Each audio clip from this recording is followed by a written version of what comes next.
सबको जय मसीह की। प्रभु यीशु मसीह आप सभी लोगों को आशीष दे। आप परमेश्वर के वचन उसकी सामर्थ्य में, उसकी आशीषों में बढ़ते जाएं। आइए हम एक वचन को देखते हैं, और ये वचन लिया गया है निर्गमन की गिनती की पुस्तक से, उसका 10 अध्याय, उसके 10 पद तक। गिनती की पुस्तक उसका 10 अध्याय और 10 पद तक। यहाँ पे लिखा है, यहाँ पे इसका शीर्षक है चांदी की 2 तुरहियां। यहाँ पे लिखा है, फिर यहोवा ने मूसा से कहा, चांदी की 2 तुरहियां गढ़ के बनाई जाए तो उनको मंडली के बुलाने और छावनियों के प्रस्थान करने में काम लाना, और जब वे दोनों फूकी जाए तब सारी मंडली मिलाप वाले तंबू के द्वार पर इकट्ठी हो जाए। परंतु यदि एक ही तुरही फूकी जाए तो प्रधान लोग जो इस्राएल के हजारों के मुख्य पुरुष हैं तेरे पास इकट्ठे हो जाए। तब तुम लोग सांस बांध कर फूको तो पूर्व दिशा की छावनियों का प्रस्थान हो, और जब तुम दूसरी बार सांस बांध कर फूको तब दक्षिण दिशा की छावनियों का प्रस्थान हो। उनके प्रस्थान करने के लिए वे सांस बांध कर फूके, और जब लोगों को इकट्ठा करके सभा करनी हो तब भी फूकना, परंतु सांस बांध कर नहीं। और हारून के पुत्र जो याजक हैं वे उन तुरहियों को फूका करें। यह बात तुम्हारी पीढ़ी के लिए सदा की विधि रहे। और जब तुम अपने देश में किसी सताने वाले बैरी से लड़ने को निकलो तब तुरहियों को सांस बांधकर फूकना। तब तुम्हारा परमेश्वर यहोवा को तुम्हारा स्मरण आएगा और तुम अपने शत्रुओं से बचाए जाओगे। अपने आनंद के दिन में और अपने नियत पर्वों में और महीनों के आदि में अपने होम बलियों और मेल बलियों के साथ उन तुरहियों को फूकना। इससे तुम्हारे परमेश्वर को तुम्हारा स्मरण आएगा। मैं तुम्हारा परमेश्वर यहोवा हूँ। परमेश्वर इस वचन के पढ़े और सुने जाने पर हम सभी को बहुतायत की आशीष दें। आइए इस वचन के लिए प्रार्थना करते हैं कि परमेश्वर इस वचन के द्वारा अपने वचन के भेदों को प्रकट करे अपनी आत्मा के द्वारा। आइए हम उस परम पिता परमेश्वर से प्रार्थना करें। धन्यवाद करते हैं सर्वशक्तिमान पिता परमेश्वर, हम आपके प्रिय पुत्र प्रभु यीशु मसीह के नाम से आपके पास आते हैं और धन्यवाद देते हैं पिताजी कि आप हमारे साथ रहते हैं, आपकी उपस्थिति हमारे साथ रहती है, आपकी सामर्थ्य हमारे साथ रहती है। मेरे प्रभु, हम आपके नाम से दुआ करते हैं, जो वचन पढ़ा गया है प्रभु जी, उस वचन के द्वारा प्रभु जी आप अपनी आत्मा के द्वारा प्रभु जी हर एक से बातचीत करें मेरे पिताजी, और वचन के गहरे भेदों को प्रभु जी सभी के ऊपर प्रकट करें मेरे पिताजी, और हम जानने पाए प्रभु जी कि आप हमसे क्या बातचीत करते हैं प्रभु जी। वो वचन हमारे हृदय में 100 गुना फलवंत हो प्रभु जी, 100 गुना कार्य करें मेरे पिताजी, और हम प्रभु जी वचन को गंभीरता से अपने जीवन में उतारें और उस पर चलने वाले बने। यीशु मसीह के नाम में मांगते हैं, आमीन।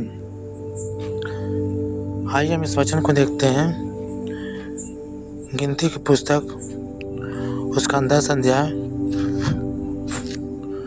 उसके 1 पद से लेकर 10 पद तक। चांदी की 2 तुरहियां। यहाँ पे लिखा है, फिर यहोवा ने मूसा से कहा, चांदी की 2 तुरहियां गढ़ के बनाई जाए तो उनको मंडली के बुलाने और छावनियों के प्रस्थान करने में काम लाना।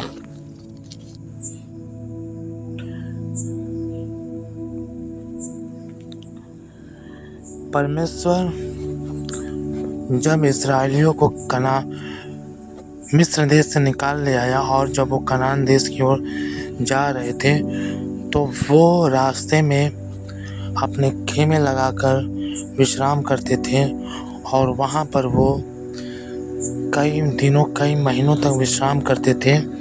तो वो परमेश्वर की का मंडप बनाते थे, परमेश्वर का मंदिर मिलाप वाला तंबू बनाते थे, जहाँ पर परमेश्वर की उपस्थिति होती थी और जहाँ पर लोग आकर इकट्ठा होते थे परमेश्वर के वचन को सुनने के लिए, उसको जानने के लिए कि प्रभु उनसे क्या बातचीत करता है अपने चुने हुए सेवकों के द्वारा। और यहाँ पे लिखा, फिर यहोवा ने मूसा से कहा, चांदी की 2 तुरैयां गढ़ के बनाई जाए। परमेश्वर ने मूसा से कहा था कि तू चांदी की 2 तुरैयों को गढ़ के बनाना, तो उनको मंडली के बुलाने और छावनियों के प्रस्थान करने में काम लाना।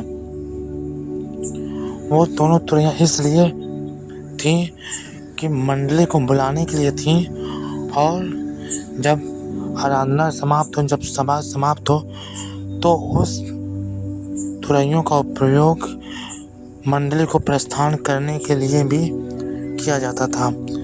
इन 2 कारणों से और सभा को आयोजित करने के उद्देश्य से ये तुरैयां बनाई गई थी। और जब ये दोनों फूंकी जाए, तब सारी मंडली मिलाप वाले तंबू के द्वार पर तेरे पास इकट्ठी हो जाए। और परमेश्वर का वचन है, परमेश्वर ने मूसा से कहा था, जब दोनों तुरैयां फूंकी जाए, तब सारी मंडली मिलाप वाले तंबू के द्वार पर तेरे पास इकट्ठी हो जाए। वहाँ पर जहाँ पे परमेश्वर की उपस्थिति है, वहाँ पर जब दोनों तुरैयां फूंक दी जाए, तो लोग वहाँ पर जमा हो जाए।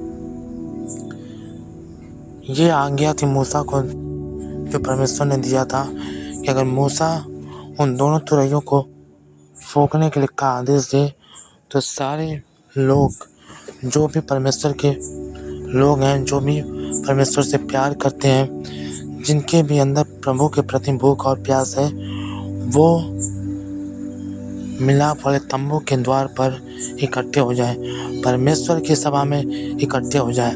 लेकिन यहाँ पर तुरही का इस्तेमाल क्यों किया गया है? प्रकाशित वाक्य में लिखा है कि तुरही परमेश्वर की आवाज़ है। जब यूहन्ना ने जो दर्शन देखा था, वहाँ पर प्रभु यीशु मसीह को देखा था प्रकाशित वाक्य में, तो वहाँ पर लिखा है वो तुरही का शब्द बोलता था। तुरही इसलिए होती है क्योंकि ये परमेश्वर की आवाज़ को दिखाती है। तुरही को परमेश्वर की आवाज़ से आवाज़ बाइबल में बताई गई है, इसलिए यहाँ पर तुरही बनाने के लिए प्रभु ने कहा था। और कहा था जब दोनों तुरैयां फूंकी जाए, तब सारी मंडली मिलाप वाले तंबू के द्वार पर इकट्ठी हो जाए। परंतु यदि एक ही फूंकी जाए, तो प्रधान लोग, जो इस्राएल के हजारों के मुख्य पुरुष हैं, तेरे पास इकट्ठे हो जाए। जब एक फूंकी जाए, जब पहली तुरही फूंकी जाए, तो प्रधान पुरुष, जो हजारों के मुख्य पुरुष हैं, तेरे पास आए, जो मंदिर का कार्यभार संभालते हैं, जो मंदिर में रहते हैं, जिन्हें परमेश्वर ने अपनी सेवकाई के लिए चुना है। यदि पहली तुरही फूंकी जाए, तो वो लोग इकट्ठा हों। और लिखा है तेरे पास इकट्ठा हो। और जब तुम लोग सांस बांध कर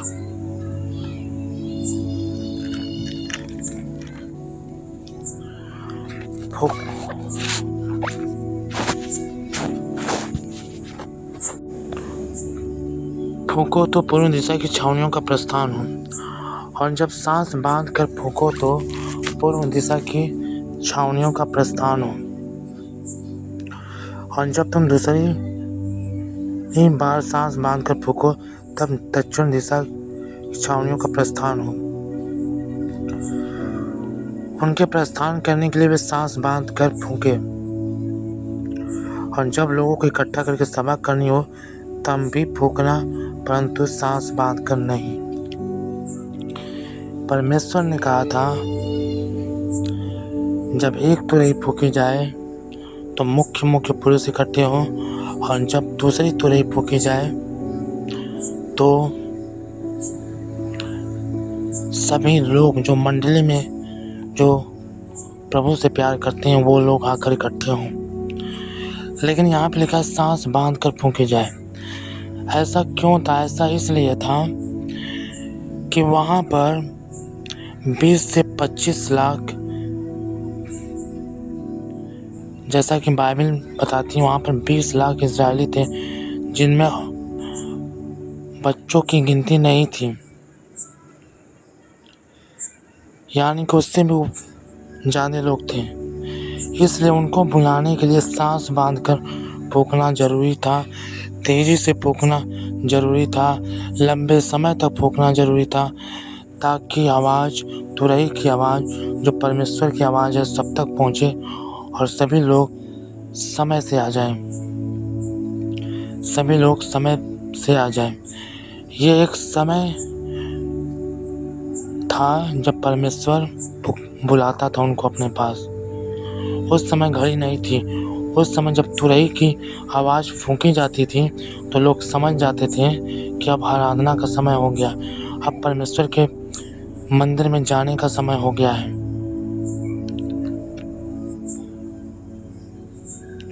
तो लोग जाते थे। और लिखा है, जब लोगों को इकट्ठा करके सभा करनी हो तब भी फूकना, परंतु सांस बांध कर नहीं। और जब लोगों इकट्ठे हो जाएं तब भी फूकना, पर सांस बांध कर नहीं। क्योंकि जब लोग इकट्ठे हैं तो सांस बांध कर नहीं फूकना है। और ये हो कि सभी लोग शांत हो जाएं, सतर्क हो जाएं, क्योंकि सभी लोग प्रभु की उपस्थिति में हैं और सभी लोग पास खड़े हैं। इसीलिए उन तुरहियों को सांस बांधकर फूकने उस समय की आज्ञा नहीं थी जब लोग उनके पास थे। और हारून के पुत्र जो याजक है वे उन तुरहियों को फूका करें।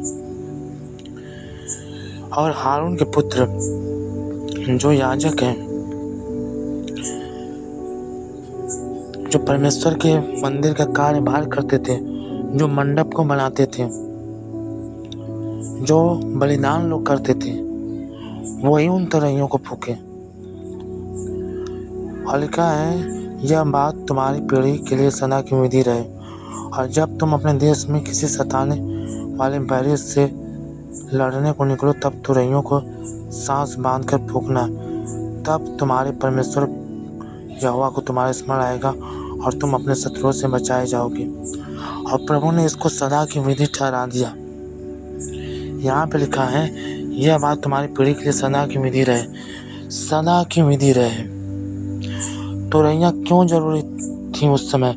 क्योंकि उस समय घड़ी नहीं थी, इसलिए तुरही फूंकी जाती थी, ताकि उस तुरही को आवाज़ को सुनते ही लोग समय पर वहाँ पर आ जाएं। जबकि आज के समय में घड़ी है, आराधना का समय जब 10 बजे का होता है तो हमें भी परमेश्वर के निर्धारित समय पर या उससे थोड़ा पहले हम प्रभु के भवन में जाएं और परमेश्वर की उपस्थिति में रहें, क्योंकि ये सदा की विधि रहे। प्रभु ने कहा है। तुरही फूकने का मतलब ये था कि हम चर्च में, हम आराधनालयों में समय पर जाएं,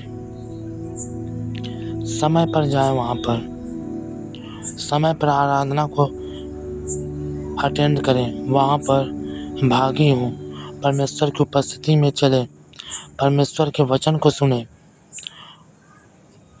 ये था परमेश्वर का वचन जो हमें ये सिखाता है कि हमें समय पर जाना है चर्च में। जबकि उस समय घड़ी नहीं थी तो परमेश्वर तुरही के द्वारा लोगों को बुलाता था। आज जबकि समय बदल चुका है, आज घड़ी है, तो हम हर आराधनालयों का समय अलग अलग होता है, तो हम समय पर ही जाएं। जब भी परमेश्वर की सभा शुरू होती है तो हम समय पर ही जाएं और इस विधि को हम अपने जीवन में सदा के लिए मानें, क्योंकि लिखा है, और जब तुम अपने देश में किसी सताने वाले बैरी से लड़ने निकलो तब तुरहियों को सांस बांध कर फूंकना। फिर से यहाँ पे लिखा है, जब तुम अपने देश में, अगर परमेश्वर आपको आशीष दे, अगर परमेश्वर आपको छुड़ाए, अगर परमेश्वर आपको ऊंचा करे, परमेश्वर आपको मान सम्मान दे, परमेश्वर आपको छुटकारा दे, और अगर उसके बाद भी आपके जीवन में परेशानियां आती हैं तो आप समय का ध्यान रखें और समय पर ही चर्च में जाएं। यदि हम ऐसा करेंगे तो परमेश्वर हमें बीमारियों से छुड़ाएगा, परमेश्वर हमें दुष्ट आत्माओं से छुड़ाएगा, परमेश्वर हमें तकलीफ़ों से बचाएगा और परमेश्वर हमारे साथ खड़ा रहेगा। हम किसी भी मामले में केयरलेस न बने। हाँ, अगर न चाहते हुए अगर हम लेट पहुंचते हैं तो कोई बात नहीं, लेकिन हम हमेशा सही समय पर चर्च जाने का प्रयास करें, क्योंकि यदि हम इस तरह से चलेंगे तभी परमेश्वर हमारे बैरियों से लड़ेगा। वो बैरी कौन है? वो शत्रु कौन है? वो हमारी बीमारियां हैं, वो हमारी तकलीफ़ें हैं, वो हमारे बंधन हैं, वो हमारे जीवन में डिले का आत्मा है जो हमारे जीवन से किसी कार्य को नहीं होने देता है। हमारे जीवन में देरी पे देरी होती है। क्यों? क्योंकि हम भी प्रभु के भवन में जाते हैं तो देरी करते हैं।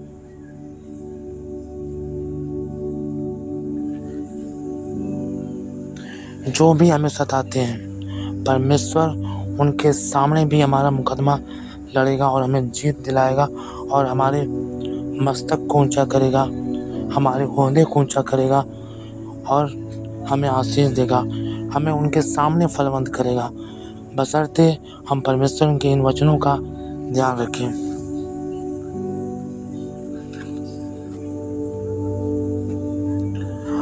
और जब तुम अपने देश में किसी सताने वाले बैरी से लड़ने को निकलो तब तुरहियों को सांस बांध कर फूंकना।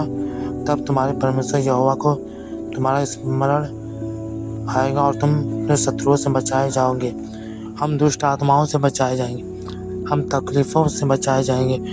अगर कोई शत्रु हमारे खिलाफ षड्यंत्र कर रहा है, हमारा नाम काट रहा है, हमारा नाम खराब कर रहा है, तो परमेश्वर हमें बचाएगा, परमेश्वर हमें बुलंद करेगा, परमेश्वर हमें आशीष देगा। हमारे शत्रुओं की सारी योजनाओं को वही विफल करेगा, उनके सारे हथियारों को वही नाश करेगा। बाइबल में लिखा है, यदि तू अपने परमेश्वर यहोवा की आज्ञा को माने और उस पर चले तो तेरे शत्रु एक रास्ते से आएंगे तो परमेश्वर उन्हें 7 रास्ते से भगाएगा। ऐसी आशीष प्रभु हमें देगा कि हमारे शत्रु हमसे लड़ेंगे तो पर प्रबल नहीं होंगे। तो हम इन सब बातों का ध्यान रखें। आमीन। अपने आनंद के दिन में और अपने नियत पर्वों में और महीने के आदि में अपने होम बलियों और मेल बलियों के साथ उन तुरहियों को फूंकना। इससे तुम्हारा परमेश्वर को तुम्हारा स्मरण आएगा, मैं तुम्हारा परमेश्वर यहोवा हूँ। हमें अपने आनंद के दिनों में भी प्रभु के पास समय पर पहुँचना है, आराधनालयों में समय पर जाना है। बहुत से लोग अपने आनंद के दिनों में जब परमेश्वर उन्हें आशीष देता है तो उसको भूल जाते हैं, लापरवाही के साथ चर्च में जाते हैं, और जब दुख पड़ता है तो सतर्क रहते हैं। लेकिन हमें आनंद के दिनों में भी प्रभु से चिपके रहना है, समय पर उसके आराधनालयों में उसकी उपस्थिति में जाना है, उसके वचन को अटेंड करना है, उसकी प्रार्थना को अटेंड करना है, उसके अनुसार जीना है। महीनों के आदि में भी, महीनों के शुरुआत में भी हम ऐसा ही करें, हर आराधना में हम ऐसा करें, हर समय हम ऐसा करें जब भी प्रभु का बुलावा आता है। लिखा है, होम बलियों और मेल बलियों के साथ उन तुरैयों को फूकना। यदि कोई पर्व आता है, अब तो बलि की जरूरत नहीं, क्योंकि प्रभु यीशु मसीह हमारे लिए बलिदान हो चुके हैं। यदि कोई फसह का पर्व आता है या कोई थैंक्स गिविंग का डे होता है, तब भी हम समय पर वहाँ पर जाएं प्रभु की उपस्थिति में। और जब हम प्रभु को कुछ भेंट दे रहे हो हैं उसके भंडार के लिए, उसके चर्च के लिए, उसके राज्य के लिए, तब भी हम समय से करें, क्योंकि परमेश्वर हमें उसका प्रतिफल देगा। परमेश्वर आकाश के झरोकों को खोलकर हमारे ऊपर अपरंपार आशीषों की बारिश करेगा। तो हम सारी बातों का ध्यान रखें, हम समय का भी ध्यान रखें, हम परमेश्वर के वचन का भी ध्यान रखें और उस पर चलें। इससे तुम्हारे परमेश्वर को तुम्हारा स्मरण आएगा और इससे हमारे परमेश्वर को हमारा स्मरण आएगा। वो तो सब कुछ जानता है, लेकिन जब हम इन बातों को ध्यान में रखेंगे कि हमें प्रभु को भवन में समय से जाना है, तो परमेश्वर भी हमारी ज़रूरतों का ध्यान रखेगा। परमेश्वर भी हमारे साथ हर समय खड़ा रहेगा।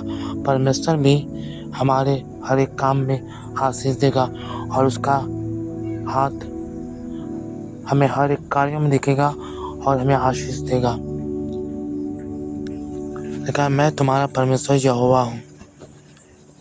सर्वशक्तिमान प्रभु हमारा परमेश्वर है। इसलिए हम प्रभु के साथ नियम से चलें, समय से चलें, करेक्ट टाइम के साथ हम प्रभु के साथ चलें। जो समय निर्धारित किया गया है उसी के अनुसार हम चर्च में जाएं। बहुत से लोग जब चर्च शुरू होता है तो आधा घंटा, 1 घंटा, 10 मिनट लेट होते हैं, लेकिन हमें प्रभु ने कहा, ऐसा तुम करोगे तो मैं तुम्हारे सताने वालों से लड़ूंगा और उनको तुम्हारे जीवन से दूर करूंगा। तो हमें समय पर प्रभु के भवन में जाना है, वचनों को सुनना है, प्रार्थना करनी है, आराधना करनी है और प्रभु की उपस्थिति में बने रहना है और उसके वचन के अनुसार जीवन जीना है। तब परमेश्वर हमारे जीवन से सताने वालों को लज्जित करेगा, हमारे बैरियों को दूर करेगा और हमें हर जगह आशीषित करेगा और वो आसमान के झरोकों को खोलकर हम पर आशीषों की बारिश करेगा। तो परमेश्वर इस वचन के द्वारा आप सभी लोगों को बहुतायत की आशीष दे। सबको जय मसीह की।